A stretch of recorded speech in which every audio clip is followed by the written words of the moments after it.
அன்பார்ந்த எனது அருமை யூடியூப் நேயர்களுக்கு வணக்கம். இதுவும் ஒரு முக்கியமான பதிவு தான். அப்படின்னு சொல்லி வரும்போது, பிறப்பில் 2ஆம் நம்பர், பிறப்புல 2ஆம் நம்பர், மாதத்துல 2ஆம் நம்பர், வருடத்துல 2ஆம் நம்பர், பிறப்பில் 7ஆம் நம்பர், மாதத்தில் 7ஆம் நம்பர், வருஷ கூட்டுத்தொகை 7ஆம் நம்பர், ஒட்டுமொத்தத்துக்கு கூட்டுத்தொகை விதியன் 2, 7 உடையவர்கள் மனச்சஞ்சலத்திற்கு உள்ளாகக்கூடியவர். அதாவது பிறப்பு 2, பிறப்பு 7.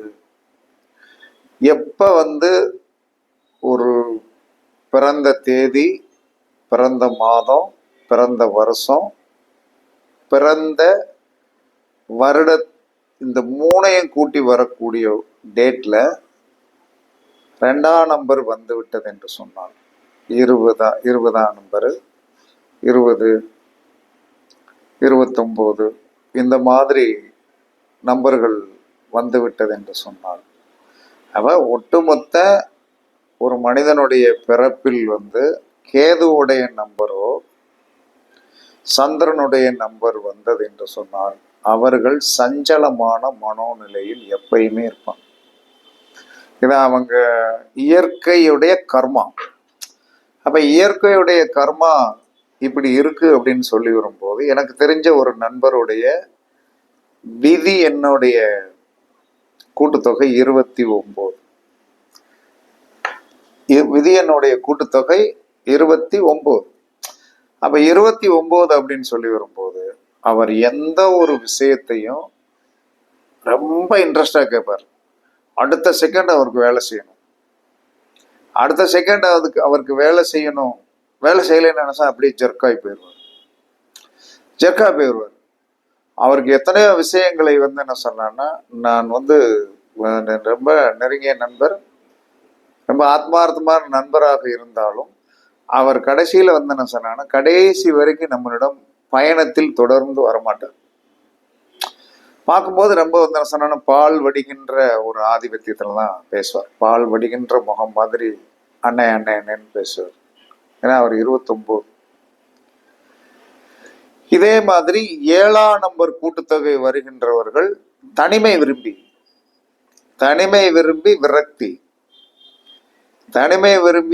விரக்தி. இதுல இன்னொரு விஷயம் இருக்குது. எந்த ஒரு மனிதனுக்கு என்ன சொன்னா, தன்னுடைய பிறப்பின் கூட்டுத்தொகை 16 வந்து விட்டது என்று சொன்னால் அவன் பயங்கரமான யோகசாலி. பிறப்பின் கூட்டுத்தொகையில் அவனுக்கு 16 வந்துருச்சுன்னு வைங்க, 16 வரணும். இப்ப ஒரு டேட் ஆஃப் பர்த் சொல்றேன், 8/6/2000. 8/6/2000 அப்படின்னு சொல்லி வரும்போது என்ன சொன்னா, 8/6 14, 14 2 16, 7 வந்துருச்சா, 16. ஆக்சுவலா அந்த கூட்டுத்தொகை 16. 16 என்பது 16 செல்வம். இதை நம்ம என்ன சொன்னா, இவங்க எல்லாமே கேதுவுடைய நம்பர்ல என்ன சொன்னான்னா, மோசமான நம்பர் அப்படின்னு சொல்லி என்ன சொன்னான்னா, 2ஆம் நம்பரை ஆக்டிவேஷன் பண்ண மாட்டாங்க, 7ஆம் நம்பரை ஆக்டிவேஷன் பண்ண மாட்டாங்க. ஆனா 7ஆம் நம்பருடைய தத்துவம் என்ன? உலக அதிசயங்கள் 7. எப்பயுமே நம்மளை கல்யாணத்தில் பெரியார்கள் வாழ்த்தும் போது என்ன சொல்லுவானா, 16 பெற்று பெருவாழ்வு வாழ்கைன்னு சொன்னாங்க. அவன் 16 ஏன் நீங்க ஒதுக்குறீங்க, 7 ஏன் ஒதுக்குறீங்க? யூஸ் பண்ண முடியும். அதை எப்படி யூஸ் பண்ணணும் அப்படிங்கிற ஒரு சொல்யூஷனை எல்லா மனிதனும் தெரிந்து கொள்ளாமல் என்ன சொன்னான்னா, பிரச்சனை என்பதை விட என்ன சொன்னா, மனிதன் என்ன சொன்னா அந்த கான்சென்ட்ரேஷன் இல்லாமல் இருக்கிறான். அப்ப இந்த 2 நம்பரைகளையும் வெற்றியான நம்பர்களாக கொண்டு வருவதற்கு என்ன வழி? இந்த 2 நம்பரையும், அதாவது 2ஆம் நம்பர் விதியன், 7ஆம் நம்பர் விதியன், இது ஒரு மனிதனுக்கு வந்துவிட்டது என்று சொன்னால் அவன் என்ன சொன்னான்னா, வெற்றி பெறணும், வாழ்க்கையில வெற்றி பெறணும். ஆனா என்ன பொறுத்தளவில் 2 கூட்டுத்தொகையோ 2 பிறப்பில் வந்தாலும், பிறப்பு என்று சொல்லக்கூடிய தேதி மொத்தத்துக்கு கூட்டி 2 வந்தாலும் அவர்களுக்கு திடீர் மரணம் உண்டு அப்படின்ட்டான். காந்தி தாத்தா பிறந்தது அக்டோபர் 2. அப்ப காந்தி தாத்தா பிறந்தது என்ன சொன்னா அக்டோபர் 2 அப்படின்னு சொல்லக்கூடிய காரணத்தினால அவருடைய மரணம் திடீரென்று சம்பவித்தது. அவருடைய மரணம் திடீரென்று சம்பவித்தது. அப்ப இந்த 2ஆம் தேதி பிறப்பு, விதி பிறவி எண் 2ஆம் தேதி, விதி எண் 2 வந்து விட்டது என்று சொன்னான். 2ல பிறந்தாலோ விதி எண் 2 வந்து விட்டாலோ இவர்களுடைய பெயரை நீங்கள் எப்படி வைக்கணும் அப்படின்னா, இவங்களுடைய பேர் கூப்பிடுற பெயரை வந்து புதனுடைய ஆதிபத்தியத்திலேயோ சுக்கிரனுடைய ஆதிபத்தியத்திலேயோ இவர்களுக்கு பெயர் வைத்தால் இவர்களுக்கு திடீரென்று மரணம் வராது. இல்லை என்று சொன்னால் என்ன நடக்கும்? கரெக்டா வந்து தண்ணீரில் கண்டம் உண்டு. இவர்கள் கண்டிப்பாக வந்து என்ன சொன்ன நீச்சல் பழகி கொண்டே ஆக வேண்டும். நீச்சல் பழகவில்லை என்று சொன்னால் தண்ணீரில் மரணத்தை தழுவ வேண்டிய ஒரு சூழ்நிலை வரும். சின்ன குழந்தைகளா இருக்குது, தொட்டி பக்கத்துல விட்டுறக்கூடாது. தொட்டி பக்கத்துல விட்டுனா உள்ள கவுந்து உள்ள விழுந்துரும். அப்ப எந்த ஒரு நம்பர்களும் அது எல்லாமே நவகிரகங்கள் தான். 1ல இருந்து 9 வரைக்கும் வந்து நவகிரகங்கள் தான். அதை நீங்க கணக்கு பண்ணணும். உங்க பேர்ல எத்தனை நவகிரகம் இருக்குங்கிறத நீங்க பாருங்க. அதை பார்க்கணும். எத்தனை நவகிரகங்கள், எத்தனை சூரியன் இருக்கு, எத்தனை சந்திரன் இருக்கு, எத்தனை செவ்வாய் இருக்கு, எத்தனை புதன் இருக்குன்னு நீங்க கணக்கு பார்த்தீங்கன்னா இதுக்கும் ஒரு கால்குலேஷன் இருக்கு. எந்த ஒரு மனிதனுடைய பெயரில் வந்து 3A மேல் வந்தது என்று சொன்னால், 3A மேல வந்ததுன்னா அவன் கோடீஸ்வரன் ஆயிரும். ஆனா பேரை கரெக்ஷனா வைக்கணும். நீங்க சொல்லுவீங்க, சார் ஏன் பேர்ல வந்து சார் எத்தனை ஏ இருக்கு பார்த்தீங்களா சார், நான் கோடீஸ்வரனாக பிச்சைக்காரனா இருக்கு. இப்ப நான் சொல்ல போட கடைசி இந்த 2 நம்பர்களுக்கு யார் வெற்றியை கொடுப்பாரு அப்படின்னு சொல்லக்கூடிய ரகசியத்தை சொல்ல போறேன். இதன் மாதிரி நீங்க பேர் வச்சு பாருங்க. பேர் வச்சு என்ன சொல்றேன்னா எழுதி பாருங்க. இல்லைன்னா அதை ஒரு ஸ்டிக்கராக வந்து கரெக்ட் பண்ணி வந்து உங்க முன்னாடி ஒட்டி வச்சு பாருங்க. கண்டிப்பாக நீங்கள் வந்து பெரிய மாற்றத்தை வந்து கண்கூடாக பார்ப்பீர்கள். அதில் மாற்றம். அப்ப என்ன நம்பர்ல பேர் வைக்கணும்? 32. 2 7 2 பிறவி எண்ணாக வந்தாலும் விதி எண்ணாக வந்தாலும், 7 பிறவி எண்ணாக வந்தாலும், 7 விதி எண்ணாக வந்தாலும் 32ஆம் நம்பர்ல பேர் வைக்கணும். 32ஆம் நம்பர்ல பேர் வைக்கணும் அல்லது 41ஆம் நம்பர்ல பேர் வைக்கணும். 32 அல்லது 41ல கண்டிப்பா பேர் வச்சீங்கன்னா உங்களுடைய வாழ்க்கையில் வந்து பெரிய மாற்றங்கள் கண்டிப்பாக வரும். அதே சமயத்தில் வந்து என்ன சொல்றான்னா எப்பயுமே வந்து என்ன சொல்றான்னா இந்த 2 7 அப்படின்னு சொல்லக்கூடிய இந்த கூட்டுத்தொகையோ அல்லது பிறப்பு எண்ணோ வந்துவிட்டது என்று சொன்னால் நீங்கள் யாரை வழிபாடு பண்ண வேண்டும் என்று சொன்னால் கண்டிப்பாக சப்த கன்னிகள் வழிபாடு பண்ணணும். யாரு சப்தகன்னிகள் வழிபாடு பண்ணணும்? 7 கூட்டுத்தொகை வந்து விட்டால், 7 கூட்டுத்தொகை 16 34 ஏதோ கூட்டுத்தொகை வந்து விட்டால் அவர்கள் சப்த கன்னிகளை வழிபாடு பண்ண வேண்டும். பண்ணி பாருங்க. அடுத்த செகண்ட் வந்து உங்களுக்கு வேணும். 7 என்பது சப்த கன்னிகள். இந்த சப்த கன்னிகள் பார்வதி தேவியுடைய வேலைக்காரங்கன்னா வந்து இப்ப நம்ம வீட்லயே வந்து வீட்டம்மா இருக்காங்க. அவங்க வந்து ஒரு வேலைக்காரியை வச்சு வேலைக்காரியை ரொம்ப வந்து என்ன சொன்ன உரிமையா கொண்டாடுவாங்க. ஏன்னா பண்டு வாத்தம் தேய்க்கிறது அந்த அம்மா சொல்றதை கேட்கறதுனால எல்லாருமே ரொம்ப வந்து என்ன சொன்னான்னா வீட்டுக்காரரை விட வேலைக்காரம்மா வந்து ரொம்ப வந்து என்ன சொன்னாங்கன்னா இந்த வயதான காலத்துல ரொம்ப அந்நியமா வச்சிருப்பாங்க. எக்கா தங்கச்சி அப்படின்னு சொல்லிட்டு சாப்பாடை கொடுக்க அதை கொடுக்க எல்லாமே செய்வாங்க. அப்ப 7ஆம் நம்பருடைய பிறப்போ 7ஆம் நம்பருடைய கூட்டுத்தொகையோ ஒரு மனிதனுக்கு வந்து விட்டால் அவன் சப்த கன்னிகள் வழிபாடு பண்ணிட்டானா அவன் சக்சஸ் ஆயிடுவான். அதே சமயத்துல 2ஆம் நம்பர் பிறப்போ 2ஆம் நம்பர் கூட்டுத்தொகையோ வந்து விட்டால் இரட்டை புறானா 2 புறாக்கள் வந்து என்ன சொன்னா இறை எடுத்து கொண்டு இருக்கிற மாதிரியோ அல்லது வந்து என்ன சொல்றானா அது நின்றுட்டு இருக்கிற மாதிரியோ படங்களை உங்களுடைய பார்வையில் படும்படி வையுங்கள். சப்த கன்னிகளை 7க்கு சப்த கன்னிகளும் 2க்கு இரட்டை புறாவையும் நீங்கள் வந்து வைத்தீர்கள் என்று சொன்னால் உங்களுடைய வாழ்க்கை மாறும். அதே சமயத்தில் வந்து என்ன சொல்லலாம்னா 2ஆம் நம்பருடைய தோஷத்தையும் 7ஆம் நம்பருடைய தோஷத்தையும் புதன் என்று சொல்லக்கூடிய ஆதிபத்தியமுடைய அந்த 32ஆம் நம்பரோ அல்லது 41ஆம் நம்பர்லயோ உங்களுடைய பேரை வச்சு பாருங்க. இதுல ரொம்ப ரகசியம், ஹீப்ரு நம்பர் வந்து கீழே வர்றது வந்து பெஸ்டான நம்பரா இருக்கணும்.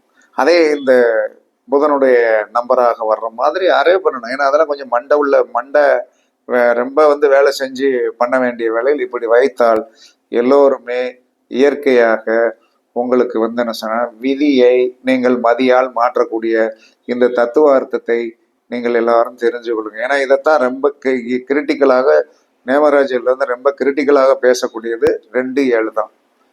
இந்த 2-7ஐயும் நீங்க அது இந்த 2-7 பிறந்தவர்கள் வந்து விதியோ பிறவியோ 2-7 வந்துவிட்டால் நீங்கள் ஒரு அதிர்ஷ்டசாலிகள். ஏன் காந்தி வந்து என்ன சொன்னான்னா 2ஆம் தேதியில பிறந்தவர் தானே. எவ்வளவு கஷ்டப்பட்டாலும் இன்னைக்கு என்ன சொன்னா நம்ம கையில் வந்து காந்தி தாத்தா எப்பயுமே இருக்கிறார் அல்லவா, அதை ஏன் வந்து நீங்கள் அதிர்ஷ்டசாலியாக நினைக்கல? அவர் 2ஆம் தேதி பிறந்தவர் தானே. அதை நாம் எந்த சிந்தனையுமே பண்ணுவது கிடையாது. அப்ப 2ஆம் தேதி பிறந்தவர்களோ 2 கூட்டுத்தொகை வருகின்றவர்களோ இரட்டை புறா, 2 புறாக்கள், அது வெள்ளை கலர் புறா, வெள்ளை கலர் தான் இருக்கணும், வேற கலர் இருக்கக்கூடாது. இரட்டை கலர் புறா, 2 புறாக்கள் ஆணும் பெண்ணும் ஜோடியாக இருக்கின்ற அற்புதமான புறா படத்தை உங்களுடைய அலுவலகத்திலேயோ அல்லது உங்களுடைய பாக்கெட்லேயோ உங்களுடைய செல்போனுடைய டிஸ்பிளேலையோ நீங்கள் வைத்தீர்கள் என்று சொன்னால் பெரிய மாற்றத்தை கண்கூடாக ரொம்ப இலகுவாக கண்டுவிடுவீர்கள். அதே சமயத்தில் 7ஆம் தேதி பிறப்போ 7 கூட்டுத்தொகை வருகின்றவர்களோ 7ஆம் தேதி வந்து என்ன சொல்லலாம்னா வந்து உங்களுடைய இதுல வந்து அதிகமாக பங்கெடுக்குதுன்னா சப்தகன்னிகளுடைய வழிபாடுகளோ, சப்தகன்னிகள் வழிபாடு பண்ண பண்ண பண்ண பண்ண பண்ண 7ஆம் தேதி பிறந்தவர்களோ 7 கூட்டுத்தொகை வருகின்றவர்களோ ஒரு அதிர்ஷ்டமான வந்து என்ன சொல்லலாம்னா 16 செல்வங்களை அடையக்கூடிய ஒரு யோகசாலியாக நீங்கள் வருவீர்கள். இதில் எந்தவித மாற்று கருத்துமே கிடையாது.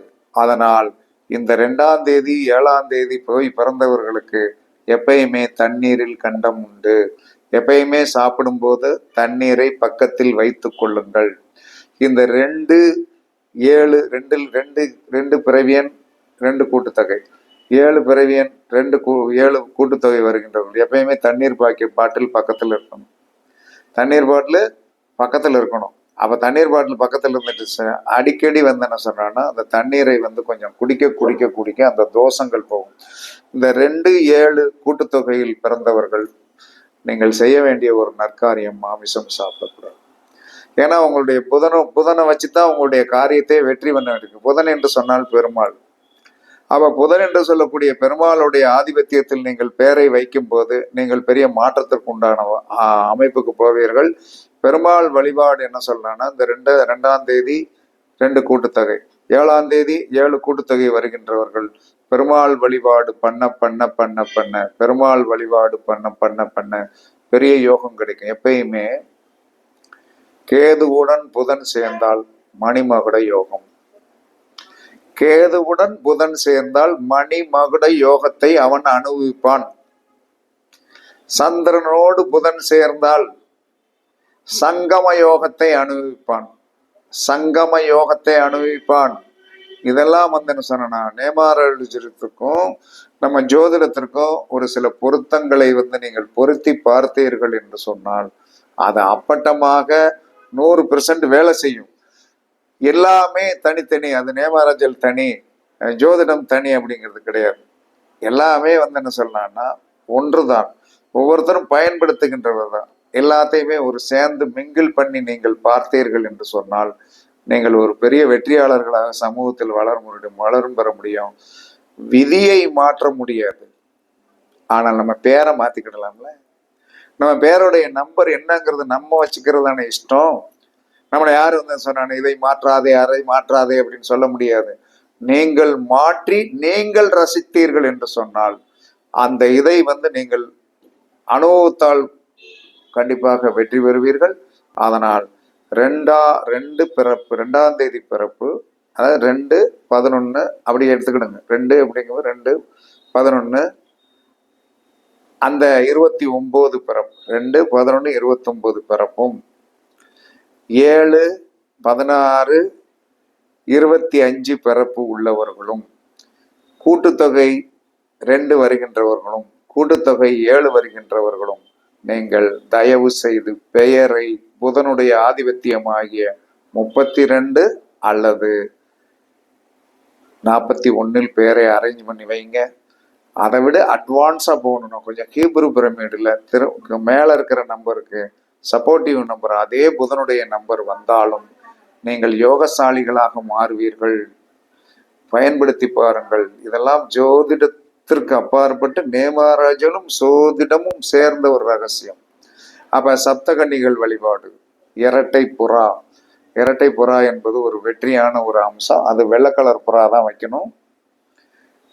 சந்திரனுக்கு இரட்டை புறா, கேதுவுக்கு சப்த கன்னிகள். இது பெரிய வெற்றியை கண்டிப்பாக கொடுக்கும். அதுல எந்தவித மாற்றம் இல்லை என்று கூறி உங்களிடம் வந்து விடைபெறுவது சிப்பிப்பாறை ஜோதிடர் சாதி ராகவன் ஜெயபாலாஜி. சுகமே சொல்க, சுகமே சொல்க. வாழ்க வளமுடன், வாழ்க வளமுடன். வணக்கம், வணக்கம், வணக்கம், வணக்கம்.